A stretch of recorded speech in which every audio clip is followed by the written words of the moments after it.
Good morning, and thank you for coming. We are here today to announce a long-term comprehensive investigation and the arrest of 16 individuals involved in two massive theft conspiracies targeting the St. Vincent de Paul charity. The Society of St. Vincent de Paul was established in 1845. It is one of the oldest charities still operating in the United States. Volunteers assist the homeless and the poor with food pantries and rental assistance, utilities, food, clothing, and other emergency needs to prevent homelessness. In short, they help the poor. One of the vital ways that St. Vincent de Paul raises money is with clothing donation bins throughout the United States, and I'm sure you've all seen them, including here in Suffolk County. Every year, St. Vincent de Paul collects hundreds of thousands of pounds of clothing donated to their bins. The clothing is then used to help people in need, or it is resold to thrift stores or in bulk to fund the many charities, the food pantries, and the other charitable events that the St. Vincent de Paul Society engages in. In short, these clothing donations are the fuel that runs the St. Vincent de Paul charity. We are here today to announce the conclusion of a year-long investigation and the arrest of these 16 individuals who are allegedly from two separate criminal organizations. And these individuals stole thousands of pounds of clothing worth approximately $190,000 from the St. Vincent de Paul charity between November of 2024 and September of 2025. And obviously, in essence, in stealing from St. Vincent de Paul, these individuals stole from our most needy individuals in our society. Before I talk specifics about the case, I want to introduce everyone. To my left is County Executive Ed Romaine. Also present is Sheriff Errol Toulon's office with Under Sheriff Kevin Becker and Errol Toulon's team. We have Suffolk County Police Commissioner Kevin Catalina and the Suffolk County Police Department team. We also have we've received assistance from the United States Secret Service. From my office, we have investigators Christian Torres, Joseph Tabaya, and Douglas Rome. We have Assistant District Attorney Carlos Benitez, and we have Senior Research Analyst Justin Doolittle and his team of analysts. We also have representatives from the St. Vincent de Paul Society of Long Island who are going to come up and speak. And I wanted to mention all of those individuals and all of those agencies because their assistance was invaluable in this case. St. Vincent de Paul was very cooperative and patient with us. And obviously, in most of the things we do, we have the collaboration of the county. We also have the collaboration of our excellent police force and our sheriff's department. In this case, we had the assistance of the Secret Service. And I want to thank the Secret Service specifically because they've helped us in a number of cases, which I think a lot of people don't realize, including Gilgo, and their assistance is very much appreciated and invaluable. So again, I want to thank all of our partners because without their assistance, we couldn't have brought this case. Now, with regard to that case, approximately a year ago, directors from the St. Vincent de Paul Society approached our office for assistance. For several years on Long Island, they had noticed a substantial and troubling reduction in the amount of clothing they picked up from bins here on Long Island. The steep drop-off in collected donations amounted to hundreds of thousands of pounds of clothing. This is one of the charity's largest sources of revenue for the poor, and this hundreds of thousands of pounds of clothing represented hundreds of thousands of dollars that was drying up and unable to go to those who needed it most. So they came to us for help, and working with the Suffolk County Police Department, Sheriff's Department, and Secret Service, and led by Chief Rich Zacharias of my office, we immediately began a large-scale investigation using all of our combined investigative resources and uncovered the pattern and ring of goodwill thieves that brings us all here today.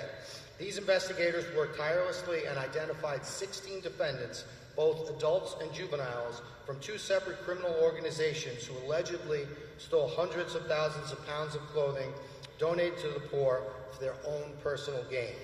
The The felony complaints allege that the defendants, both individually and in groups, engaged in a relentless, month-long pattern of thefts wherein they stole bags of clothing donation from clothing donation bins. Their collective modus operandi was the same. The defendants drove the vehicles to the vicinity of the clothing bin. Individuals would get out. One individual would actually get inside the bin, and his conspirator would actually place him into the bin. He would go inside the bin, and they would empty the bin of all the clothes. And once the bin was emptied of the clothes, it would go into the car, and they would have a route, and they would hit. And if you see to the left, you have the map, and I believe there are about approximately 8 locations that they would hit over and over again. Once they got the clothes, they would bring them back to a storage location, which was rented, and then they would then be sold on the secondary market. The two criminal organizations were allegedly spearheaded by Alfredo Perez of Copeg and Manuel Cabrera of Lindenhurst. They used multiple vans and other vehicles to operate these enterprises. Both Perez and Cabrera allegedly conspired with runners, who comprised the other 14 defendants, to burglarize the donation bins on hundreds of occasions and steal hundreds of thousands of pounds of clothing. Again, the runners had specific routes and worked long hours, both overnight while everyone else was sleeping, and even sometimes brazenly during the day, including sometimes while church was in session at some of the donation bin sites. Both Perez and Cabrera leased storage containers in Suffolk County to temporarily house the stolen goods before selling them in bulk to clothing exporters operating in Nassau County. A typical night would involve multiple runners picking up a commercial van from one of the alleged bosses and going on an established route where they would collect these clothes. The runners would hit numerous bins throughout Suffolk County in an organized manner. The stolen goods would then be brought back to one of the leased storage locations before being transported for resale to the exporter. Perez and Cabrera would then be paid by the pound by the clothing exporters for the stolen good. Typically, each one of these individual runs would net more than $1,000. Investigation established that Perez allegedly stole stolen donated clothing to the exporters on more than 70 occasions, totaling approximately 285,000 pounds of clothing, and received payments of over $107,000. Cabrera allegedly stole donated clothing to the exporter on more than 100 occasions, totaling over 280,000 pounds, and received payments over $91,000. In total, over the past year, these two organizations are alleged to have stolen over 500,000 pounds of stolen clothing earmarked for charity and pocketed over $198,000. That, again, that $198,000 should have gone to feed and clothe the poor in our communities. During this pattern of mass thefts, other crimes were uncovered. For instance, on November 24th of 2024, a cargo van belonging to Alfredo Perez, which was full of stolen clothing, was involved in a motor vehicle accident. The driver of that vehicle fled. It was a hit-and-run criminal investigation. Later on, Alfredo Perez came and claimed that van along with the stolen clothing. On February 2nd, 2025, a cargo van was stopped in Huntington Station for suspended registration. During that stop, Omar Rosa Rivera was present in the van and was in possession of a loaded handgun and a quantity of cocaine. Rosa Rivera was charged with the possession of that gun as well as the cocaine. With regard to arrests, during the past 2 weeks, our law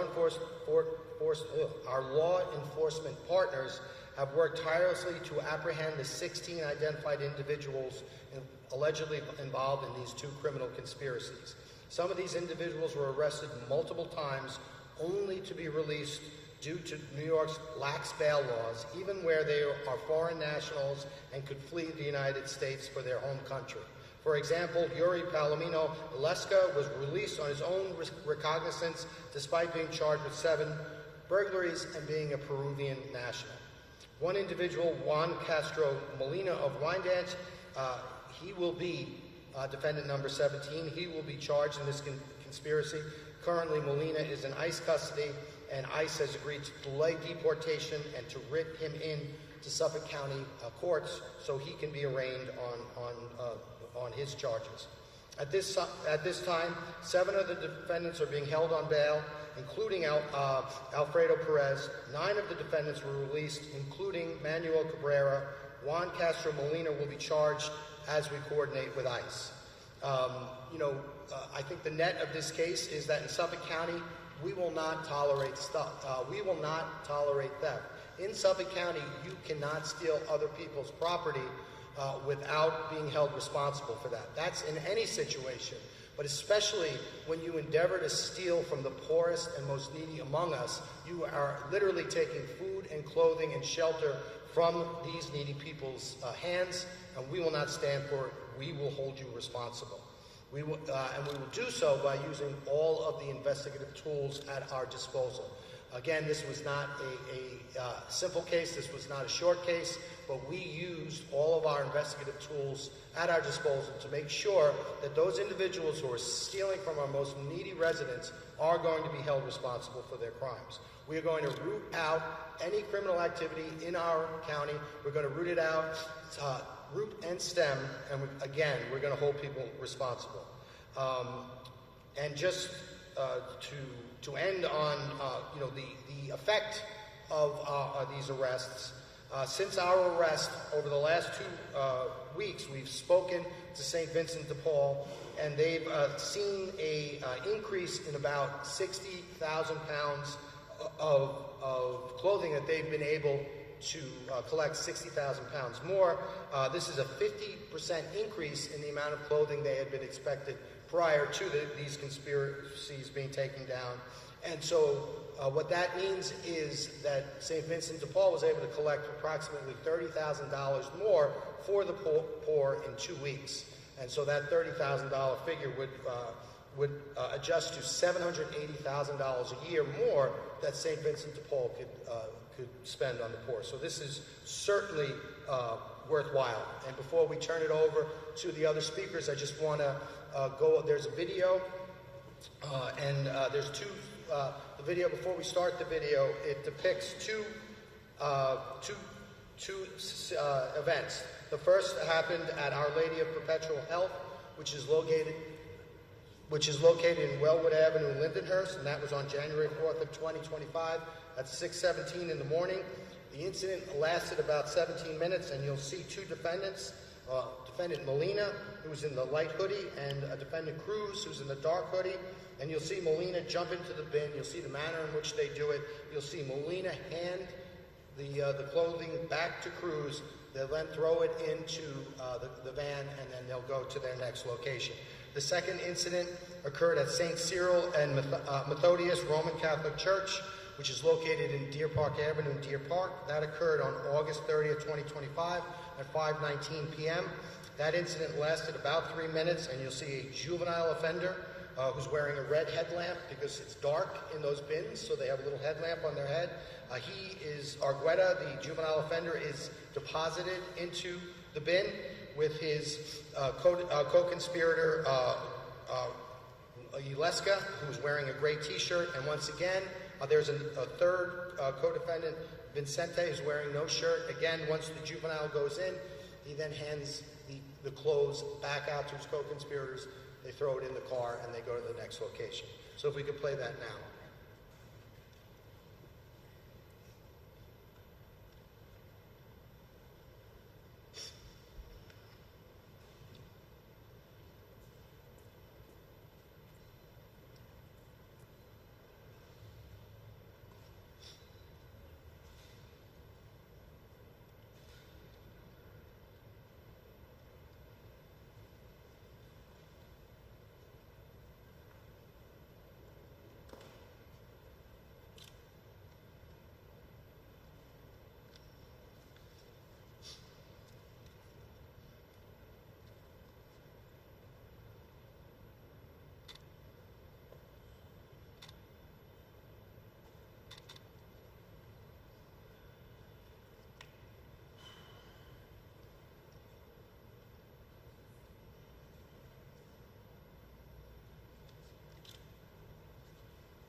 Okay.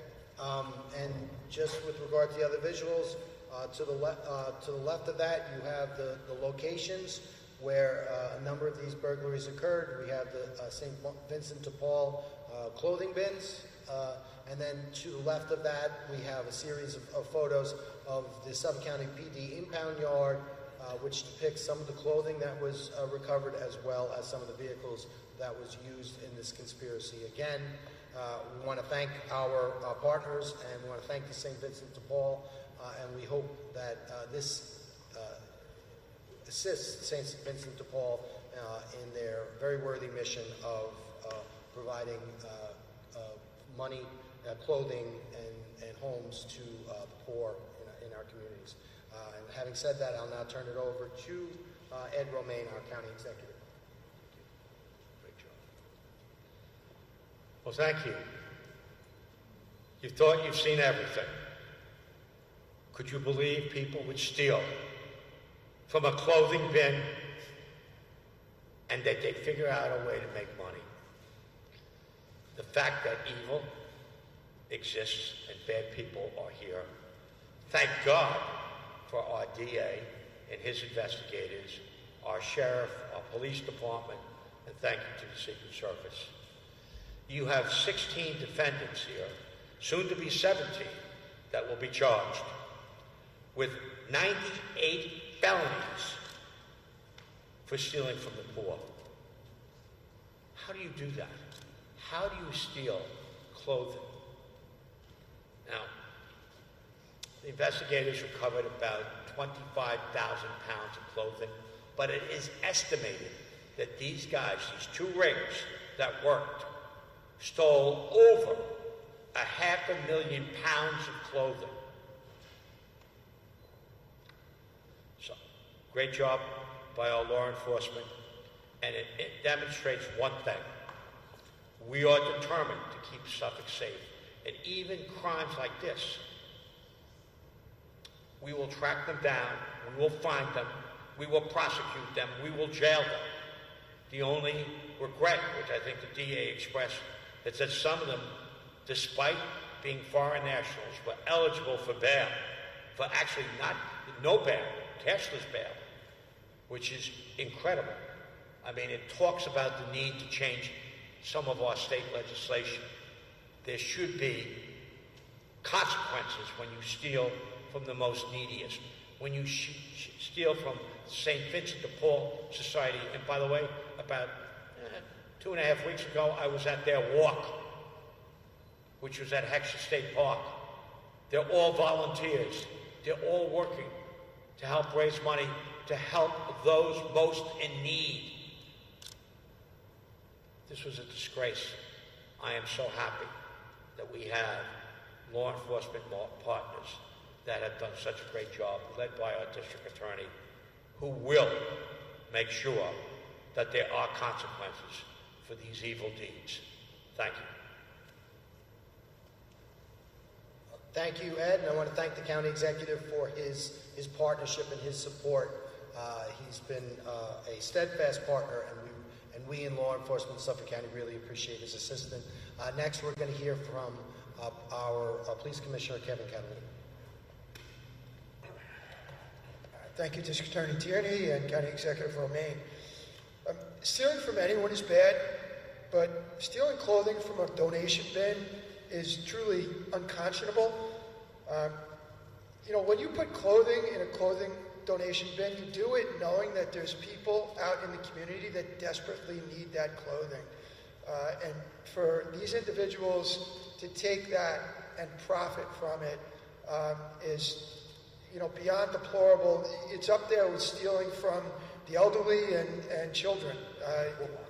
It doesn't, or going into a church and stealing the poor box. I mean, it's beyond comprehension. So I want to thank District Attorney Tierney and his team, particularly Rich Zacharies, who I know was integral in this investigation, all of the DAs, investigators, the Sheriff's Office, the Secret Service, and all the members of my department that were a part of this, particularly two of our uniformed cops, Chris Druckman and Chris Montgomery, 2nd Precinct Crime Control cops that were out there on the street making these stops, identifying these individuals, and helping them, helping us take them into custody. So, thank you. Want to thank Kevin for those kind words. I want to thank Kevin for his assistance and the fact that he mentioned those 2 street cops, because it always starts with the street cops. But Kevin and his team are just fantastic partners, really second to none. Along with our next speaker, who's going to be John Becker from the Sheriff's Department. Errol Toulon couldn't make it today, but he sends his regrets. But John Becker, Under Sheriff John Becker, is going to say a few words.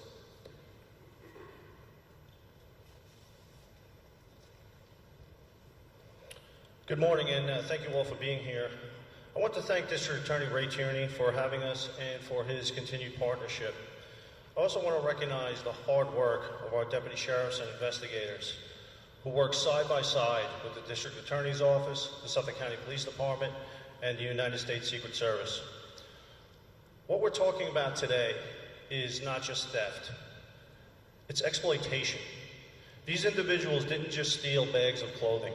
They stole from the generosity of Suffolk County residents and the charities that are neighbors in need. Turning kindness and charity into personal profit is absolutely shameful. This operation is once again the result of close interagency collaboration. Our deputy sheriffs on the District Attorney's Task Force were integral in dismantling this network. They were conducting surveillance, identifying and tracking vehicles, and were involved in other key parts of this investigation for the past year. This case sends a clear message. Suffolk County will not tolerate organized theft of any kind. I want to again thank the District Attorney's Office, our law enforcement partners, and every deputy and investigator who played a role in this case. I am proud of the teamwork and commitment shown by every agency that was involved. I thank you. Our thanks to Under Sheriff Becker, and as well as Sheriff Toulon. And as Under Sheriff Becker mentioned, when you talk about, obviously we have a great partnership with Suffolk County PD, but we also utilize the Suffolk County Sheriff's Department in many ways, as well as our federal partners, in this case, the Secret Service, and they are force multipliers for us and really, really vital members of all of our investigations. So we're very thankful to them. Lastly, we're going to hear from St. Vincent de Paul. Thank you. Society of St. Vincent de Paul has been operating in Long Island going back to 1901. So over the years, all these years, thousands and thousands of volunteers. Currently, we have 1,200 potential volunteers going out there every day in our communities. What we do is called a home visit. We go visit people in their homes. We don't make them come to us. And while we're there, they might be asking for a month's rent, electric bill, but we'll look around and see they're sleeping on the floor, seeing the kids are outside in the winter with no coats on. There's no food in the refrigerator. And we try to structure an encompassed fix to their problems. We just don't want to fix the one problem. We want to get them back on the road to self-reliance. So they're working with these people. And, it's not a one and done thing. We will walk with these neighbors through the problems they're going through until they are self-sufficient and feel comfortable being on their own. On Long Island, the other thing is no neighborhood is immune from need. Everybody here knows the cost of living on Long Island. And, you could be a family of 4 making $120,000. You might be struggling. So, it's a misnomer of the poor. They're in every neighborhood. We have people working in some of what people would consider a rich area. And we're there. We're helping people. They're in every neighborhood. Everybody needs help all around the island. So the loss of income from this theft really impacted us. We were not able to help as many people as we wanted. We weren't able to do more for the neighbors. So it's quite a relief right now, at the times, the economy we're in, that this is coming to an end. We have a simple motto on our trucks and our bins: we help people. Today, we now includes a lot of people in this room, so I want to thank you all. I'm sorry, I'm Tom Abadi, I'm the Executive Director. So I want to thank Tom and the St. Vincent de Paul Society for their cooperation in this case. And I can tell you, about a year ago, we sat down, we met with them, and St. Vincent de Paul was really in agony over this because they realized that this vital source of revenue for their organization was being cut off, and poor and needy people were being deprived, and they really came to us, begging for assistance because they wanted to continue to do all they could to help the less fortunate in our community. So I certainly want to help them, and it's my sincerest hope that with this arrest and investigation, the word will get out. Just leave those bins to those who need it most. Okay, with that, I'll open it up for questions. Does anyone have any questions? Yes. You mentioned, and we saw that juveniles or children were involved. Any idea of the approximate age of some of them? I don't have that information offhand. They are juveniles, though, which would be under 18. Should there a lesson learned here from the oversight of the places that were collecting and paying out the money to these thieves?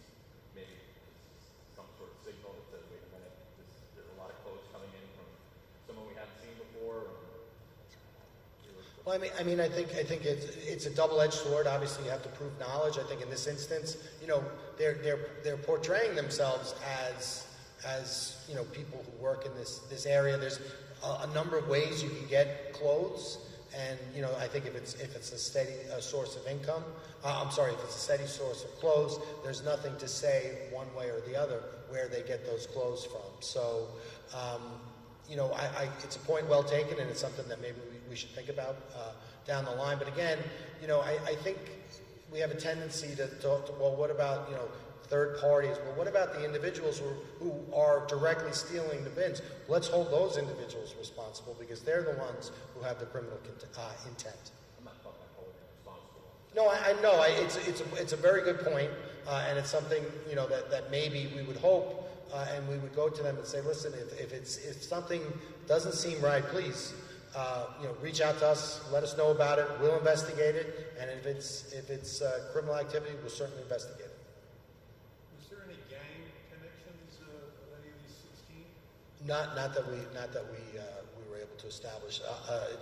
It seemed like these were two separate conspiracies with this economic motive of making as much money by stealing essentially from the poor. They seem to be acting independently of each other. That's why they were charged that way. You said that one of the leaders is out?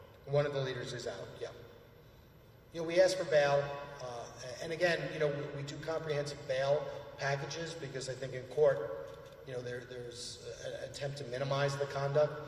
We would submit that this conduct is substantial.